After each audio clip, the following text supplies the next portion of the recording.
Hi, this is Rebecca Blankinship with the Heritage Institute, and I am excited to be here today with Eva Varga. Eva is one of our instructors, and we're going to talk a little bit about teaching cultural heritage in the classroom. Eva, thanks for being here.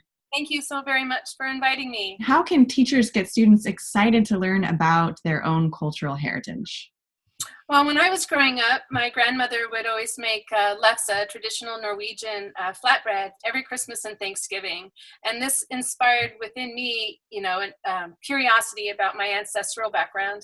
And I think teachers can do this for their students as well. They can bring in a dish and tell them about the cultural traditions that are surrounding it. And then they can invite their students to share stories of their own favorite dishes or their own favorite holiday traditions. Other ways that you can get students excited about learning about culture is to bring in perhaps traditional artwork or handcrafts that have meaning to you.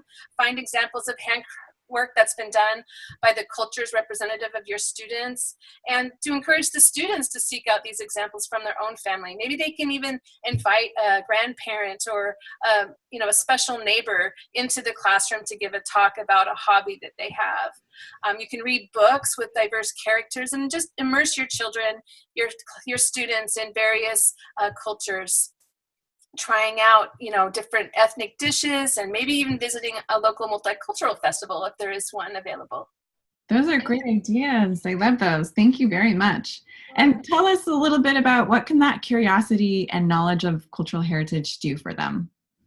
Well, our world is full of diversity, and yet our country and our world are plagued by a lack of empathy. And so what good is diversity if we don't know how to embrace it? Teaching diversity to our kids and how to embrace different cultures, different languages, and different customs of people who are different from ourselves, that will empower them to be successful in an ever-changing world.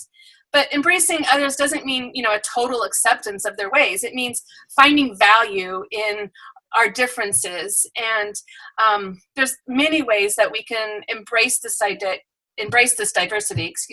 Diversity doesn't just mean racial diversity either. It means, empathy for all people, people with disabilities, people who come from different economic brackets, and even, people who are raised not by their biological parents, but maybe adoptive parents, or children who are being raised by a grandparent or other relatives. So.